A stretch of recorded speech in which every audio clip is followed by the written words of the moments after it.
All right, so next week, I am going to hop in my car and make the drive from North Carolina down to Orlando, Florida for a convention all about power washing, window cleaning, and Christmas light installation. It's called the Huge Convention, and you know I do not own a power washing company. Welcome to the Business Mountain Podcast. I'm Ginny Seeley, business strategist and longtime process improvement expert. My husband Joe and I own an appliance service business and a co-working space, so I know firsthand what it takes to juggle growth, leadership, family, and faith all at once. Every week, we climb together with real-world strategy, smart marketing, and practical tech for service-based business owners. Grab your gear, let's climb. Before we get into it, one thing. If you've never taken my hazard quiz, go do that this week. It's 7 questions, it takes about 2 minutes, and it tells you the 3 specific things working against your business right now based on where you actually are, not where somebody assumes you are. You'll find it at outcomeacademy.com/findmycamp. That's Find My Camp, all one word. Well, hello, and welcome back to the Business Mountain Podcast. Before we dive into today's episode, I just want to ask you a huge favor. If you haven't already left a review here, it would mean the world to me if you would hop on and review this podcast because it helps other people who have service-based businesses and could really use all of the information and tools that we share in here. It would help them find the podcast. So hop over there and leave a review. And then also, wherever you are listening to this podcast, if you can go ahead and click follow. And if you found this on YouTube and you could hit subscribe, that would be super awesome. So thank you so much for that. But now let's dive in. And I'm going to explain that little opening segment that you just heard because I know it sounds a little weird. Next week, I am indeed headed to Florida for the Huge Convention. This convention is built around the theme and speakers for power washing companies, window cleaning companies, and people who install and take down Christmas lights. That is literally the whole show. And as you know, we own an appliance service company. Nobody at Cavalry Appliance Service is going to be hanging Christmas lights this December. I promise you that. I'm going anyway, on purpose. And I'll tell you exactly why in just a few minutes because I think it's one of the most useful things I can hand you today. Then, in September, Joe and I are loading our whole entire team and we're heading all to Williamsburg for the PSA convention. That's the Professional Service Association, and that is one squarely in our world, appliance service. Our whole team is going, not just the 2 of us, and we're so excited about that. Not just to learn together as a team, but to just connect away from the office for several days together in a different place. We got everybody rooms at the same resort, and so we're just looking forward to that connection opportunity as well. So that is 2 trips out of town in about 6 weeks. Now, let me tell you why that timing is not an accident. Today is the middle of August. So do the math with me for just a second.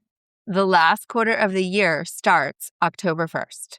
That is about 6 weeks from now. And I know this also because our sweet son Connor is going to be marrying his bride the very first weekend in October. So we know very well how soon that timeline is approaching. 6 weeks. Which means whatever you're going to do in your last 90 days of this year needs to be decided right now, not in October, literally right now. In these 6 weeks, this is the pattern. Usually, business owners sit down in January, maybe over coffee, maybe with a spouse, maybe alone in their truck, and they sit there and jot down some things that tell them how they want their year to look. Goals, real goals. Good ones. And then the year takes over. February starts to pick up. Spring gets busier. Somebody quits in June. And by the time October rolls around, they are so far into the daily work that there's no room left to plan anything. So the last quarter of the year becomes whatever walks through the door. And then somewhere around the second week of December, they look up and think, oh, well, I guess I'll get to that next year. I want to be super clear about this because this is something that a lot of people carry the wrong kind of guilt around. That drift is not like a discipline issue that you have. You're one of the hardest working people you know. I know that about you. You do not need somebody telling you to try harder. And I'm certainly not going to be that person. It's also not a goal-setting problem. You set really good goals in January. I would bet money on it. What you have is a visibility problem. You cannot see your business clearly from inside your business. And that is not a personal failure or anything. That is just how proximity works. Your desk, your truck, your phone, your inbox, your shop, everything around you, that whole environment has one job. And it does that job beautifully. It hands you the next urgent thing every single day. And that is what you focus on. That's what you work on. And that's really important. What it will never do is hand you perspective. It's not built for that. So you end up in this loop where the only time you think about the direction of your business is in the 15 minutes between one fire and the next, which is not really thinking. That is triage. And I already know what you might be thinking because it's the same thing I used to think. I can't leave. Everything runs through me. Joe and I have this conversation often because really we think we don't have time to get away, just like you think you don't have time to get away. And also, conferences are expensive. And you might be thinking to yourself, is it really worth it? I'll just plan in October when things slow down. Well, let me take the first one first, because it's one of the things that gets a lot of people. Things do not slow down in October. In most service businesses, October is kind of when the wheels start coming off in a whole new way. Heating season starts, holiday schedules start. Everybody wants things handled before Thanksgiving. October is not your planning window. October is your execution window. And if you show up to it without a plan, then that plan is going to get made for you by whoever calls first. And on the money one, I also hear you there. I'm going to give you a version of this that costs almost nothing before we're done today. So stick with me, because here is what the drift actually costs. It doesn't cost one bad quarter. It's a whole year of genuinely excellent work that was not aimed at anything in particular. You worked as hard as anybody in your town, probably harder. You just can't tell anyone what it built. That is the thing I want to help you avoid this year. So here's the way I want you to think about this. When climbers are getting ready, they do not plan the route while they're standing on it. From a distance, you can see the whole way. You can make a plan. From camp, you can look up and you see the forest, but once you're inside, you only can see the trees around you. They also ask people about it. They ask people who have been on that climb before them. They learn from other people, and they learn by looking from a distance. Where does that ridge actually go? Where is the ice? Where does that promising looking line dead end into something you cannot climb? Because you can see the next few feet in front of you, and that's it. Same thing for your business.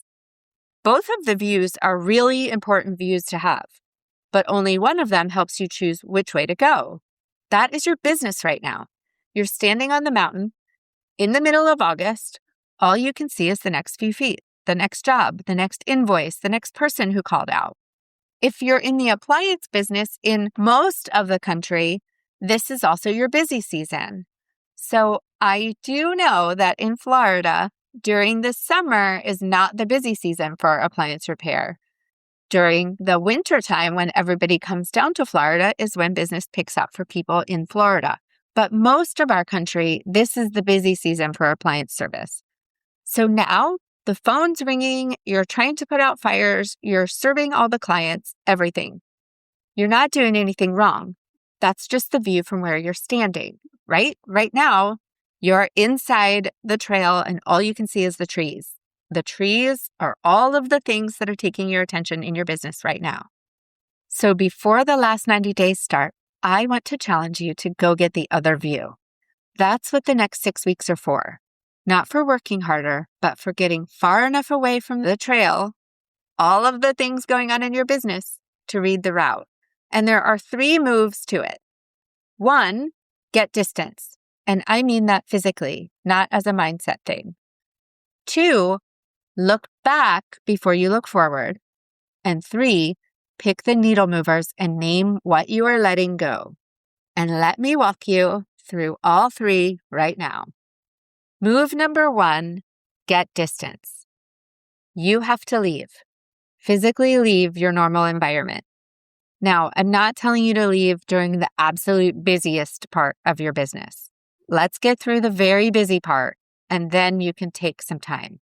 I want to give you 3 versions of this too. And I want to be really clear that all 3 of them count. There's no snobbery here. You pick the one that works for your budget and what allows you to do in your business, okay? The first version is your own industry conference. That, for us, for this season, is the PSA convention. We also really never want to miss the ASTI conference that is put on by UASA. So we like to make sure we go to that one. The PSA convention happens to be very close to home for us. So in September, we are going to take our whole entire team there. So that one is appliance service people, all in a room talking about appliance service. You can go there, you can benchmark, you can find out what other shops are doing, how they're handling parts, what softwares they're using, what's working really well for them. You can talk about how they're hiring, how they're onboarding, the specific types of technicians for your industry. You also get to connect with vendors that are specific for your industry. You can see your own trade from a higher altitude, and you can see it from your own shop. And you can even mentor people that are a little behind you in the journey. But here's the part I want you to hear about this particular one. This time, for the first time ever, we are taking our whole entire team. That is a real expense, and it's a real disruption. Not only are we paying for them to attend the conference, so we had to buy each of them a ticket, we also had to pay for accommodations for them. And when we're closing up shop, that means that no revenue is coming into our business that week. But we're going to do it anyway, and I want to tell you why. When we go to the conferences alone and we come back with a notebook full of ideas, and the team hears, oh my goodness, we're going to have to do all these new things. They didn't see it. They did not feel the room, and they're just basically getting us coming over there and throwing all these new ideas to them, and they're getting this big to-do list. When you bring somebody from your team, something completely different happens. Logan might hear something in a session about how another company handles their front office, and then she can come back with her own ideas. And this is something she owns, and it's something that she is going to go all in to make it work because she found it. Austin might sit at a dinner table with other technicians from 4 other states and find out that he's not crazy for wanting a certain tool. Maggie might see that the way we do things is not the only way anybody does things. And so everybody comes home with ownership instead of assignments. You can't buy that any other way. The second version is the one that almost nobody does, and this is my favorite one. Go to a conference in a different adjacent industry.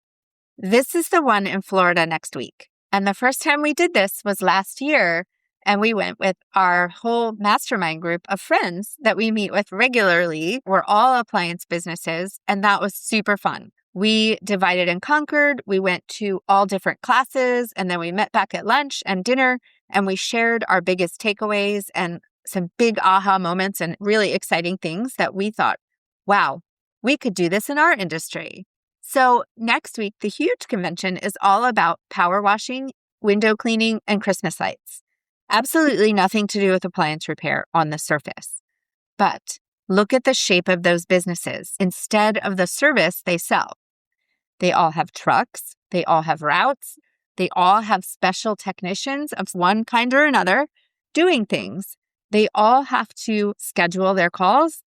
They all have different seasons that bring in the most money, and they all have opportunities for recurring revenue.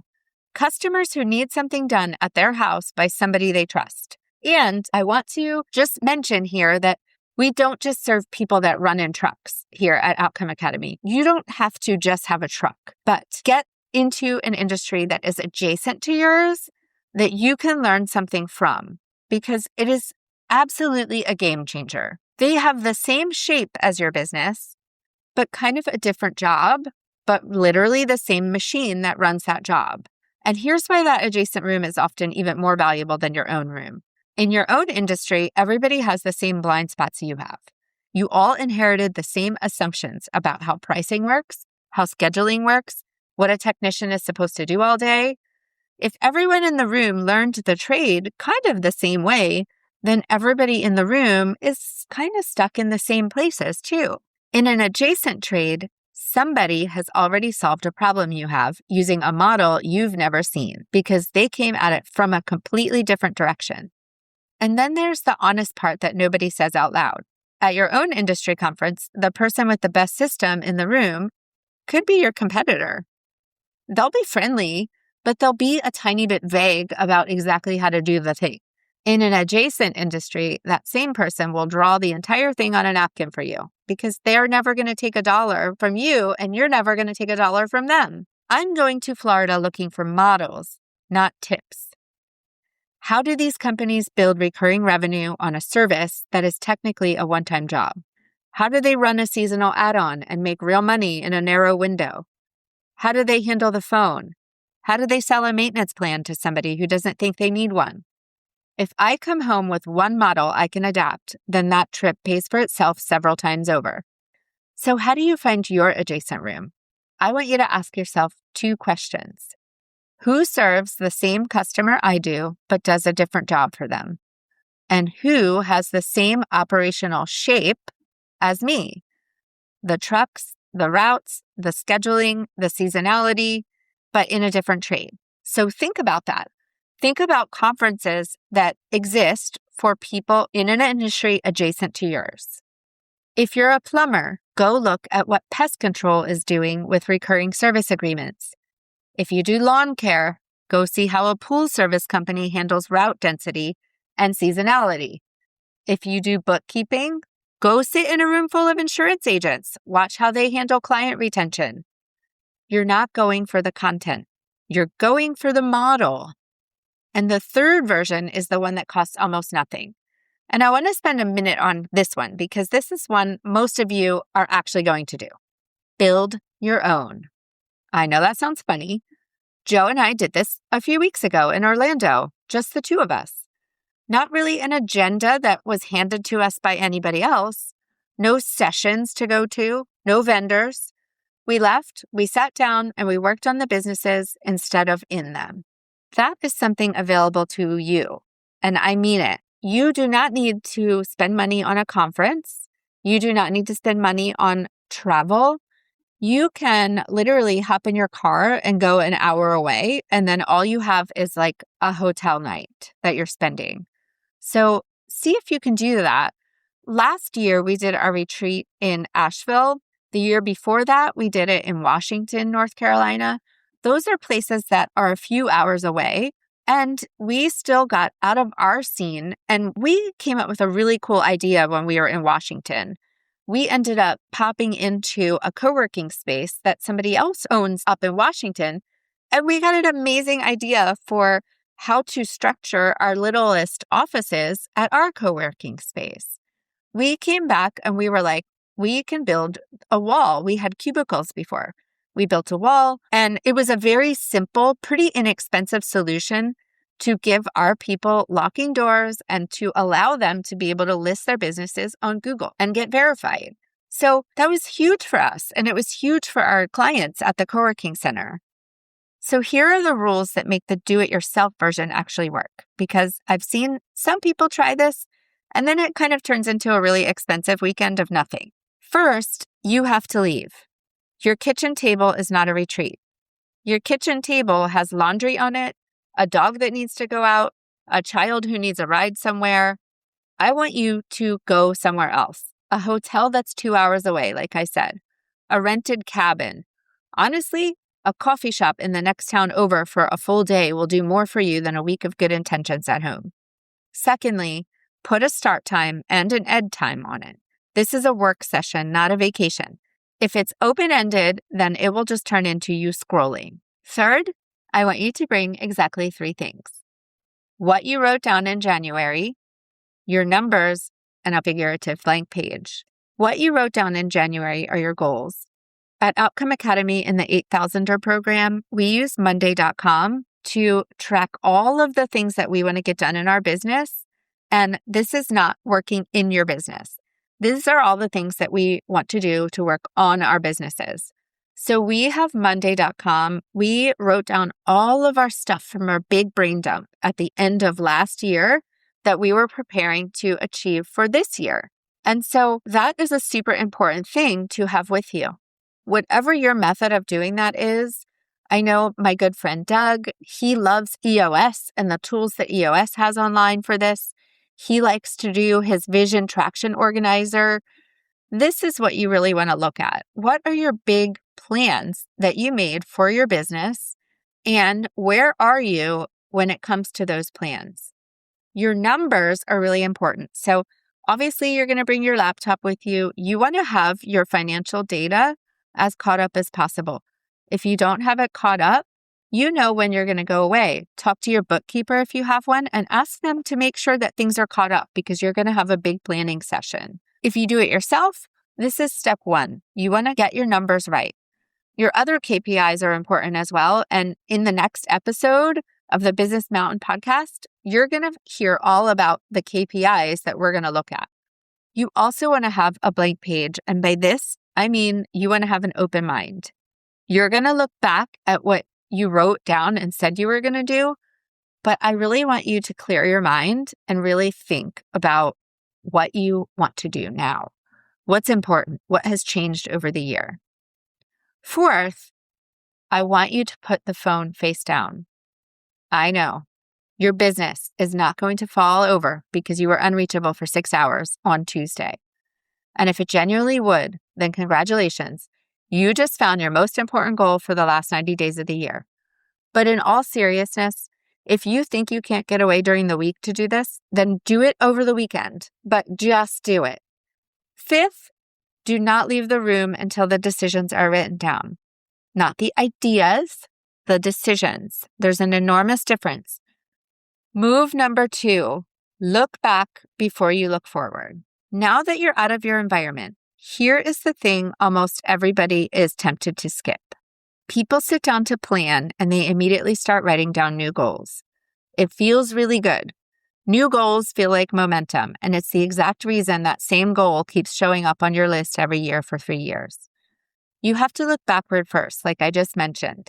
You want to go back to whatever you wrote down back in January. If you can't find it or you never wrote anything down, that's fine. That's information too, and we can fix that this year. Then I want you to ask 3 questions and answer them like you're talking to a friend instead of defending yourself in court. What did I say I was going to do? What actually happened and why? And the third one is where the real value is. Not to beat yourself up, but to find a pattern.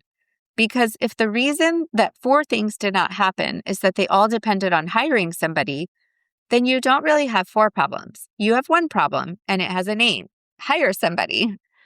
Then sort that January list into 3 piles. Pile 1 is your done pile. In the 8,000er, we are constantly updating our done pile, and then we use our quarterly business review to share it. So I want you to do this for yourself. Celebrate it. Actually stop and really think about the things that you achieved this year already out loud, because if you don't do it, then you're going to miss this opportunity to acknowledge and recognize the things that you accomplished. Pile 2 is still worth finishing, and pile 3 is your not this year pile. Absolutely okay to push things off to another time. And so I kind of want to think about that pile 3, the not this year pile, because this is where people get kind of squirmy. Moving something to not this year does not mean that you're quitting. In the 8,000er program, we call this something that's camped. It's a decision. It is you in August with your eyes wide open deciding that the website redesign is not the thing that is going to move the needle this year. So it can go on the list for next year, and then you can stop carrying it around.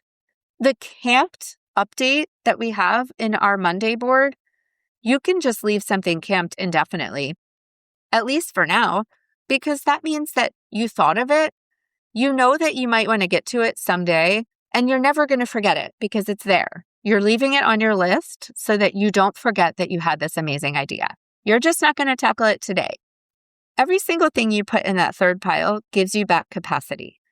Not time on the calendar, but capacity in your head. And in my experience, that's the thing you're actually short on, that space to really think. One more thing while you're looking backward. I want you to write down what you accomplished this year that was never on the list at all, because I can guarantee you there are things, and really big things there. That can tell you where your real energy went. Sometimes it tells you that your business decided something about its direction that you didn't actually consciously agree to yet. And so I want you to think about that. All right, let's go on to move number 3. This is where I want you to pick the needle movers. Now, and only now, is when you take the time to look forward. Most people come out of a planning session with like 12 things. 12 things in 90 days in a service business in the fourth quarter, while you're also doing all your normal work. That is not a plan. That's a wish with a big spreadsheet. Pick 1 or maybe 2 big things, and here is the test for whether something is actually a needle mover in your business. I want you to ask yourself, if this one thing happened and nothing else on my list did, would this year be a winning year? Would it be different? If the answer is yes, that is the definition of a needle mover. If the answer is no, that is a task. Tasks are fine. Tasks are not what these 6 weeks are for. Then I want you to write it down as a date and a number, not as a direction. Grow revenue is not a goal. That's a hope. And if you know me, you know all about SMART goals. Maybe that's an episode for another day. I want you to add 8 recurring maintenance agreements by December 15th. Something like that is a goal. You will know on December 15th whether you did it, and you can work backward from it starting tomorrow. Here's another example. Get better at hiring is not a goal. Have 1 qualified technician through a first interview by October 31st, that is a goal. And then one last piece, which I think is the part that separates the owners who compound from the owners who start over every single January. Some of what you do in the last 90 days is not really for this year at all. It's for the version of you who shows up on January 2nd.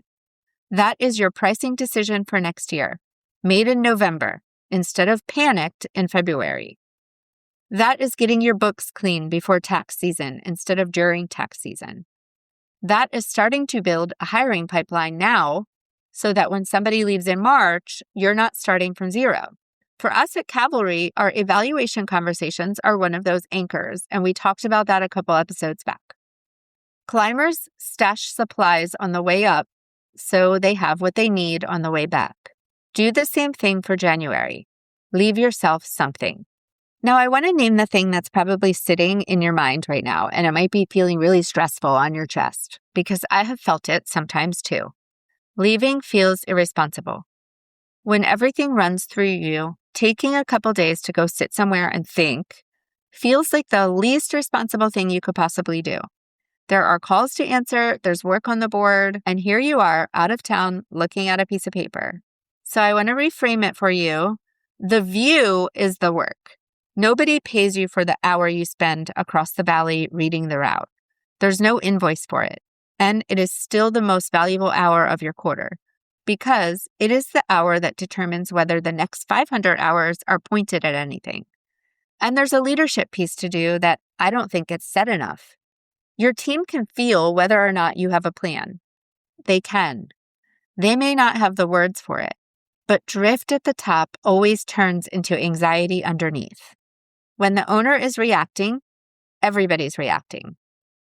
So when you come back from your couple days away and you can say, here are the 2 things we're going after between now and the end of the year. And here's the list of things we're officially not worrying about right now. That is not a management technique. That is a gift to the people who work for you. You just took a weight off of them that they have been carrying without knowing it. And here's where I'm going to get a little bit personal with you for a minute. We were built for rhythm, work and rest, effort and stepping back. That pattern shows up in scripture from the very first pages, and it was never framed as a reward you earn after the work is finished. It's part of how the work is supposed to go. You know, in creation, there was a day of rest. That rest is really important. But before creation, don't you think there was a plan in place? Don't you think our Creator had some kind of idea about how the work was supposed to go? I've found over and over that when I actually honor that rhythm, instead of trying to power through it, I come back with more than I left with. Not just energy, but clarity.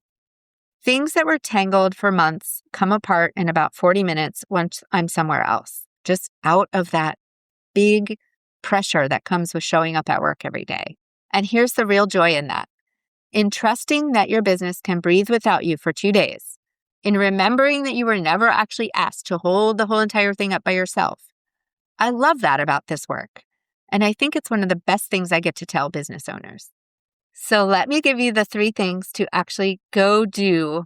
First, before you do anything else, open your calendar and pick a date before October 1st, where you are leaving your normal environment. Not thinking about leaving, but booking it. 1 day, 1 weekend, whatever you think you can manage. If it's not on the calendar with a location attached to it, it's not going to happen. And I would challenge you, just book it. Because once you've booked it, it's going to happen. Second, find one conference this year that is outside of your exact trade. Just look for it. Search for that trade association that kind of serves businesses shaped like yours and see what is on their calendar. Go looking for that model, not the tip.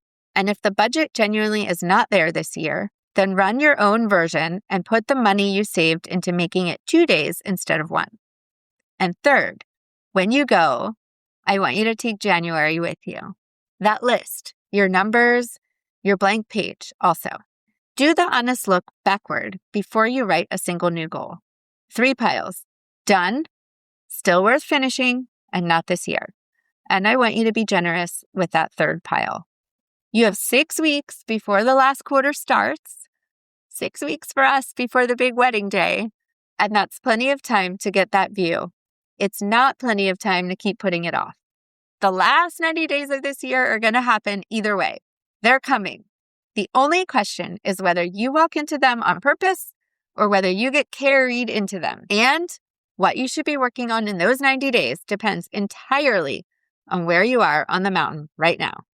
The needle mover for a business at Camp 1 is not the needle mover for a business at Camp 3. And going after the wrong one is how a good quarter gets squashed. So if you're not sure which one is yours, I want you to head on over and take the Find Your Camp quiz. It's free.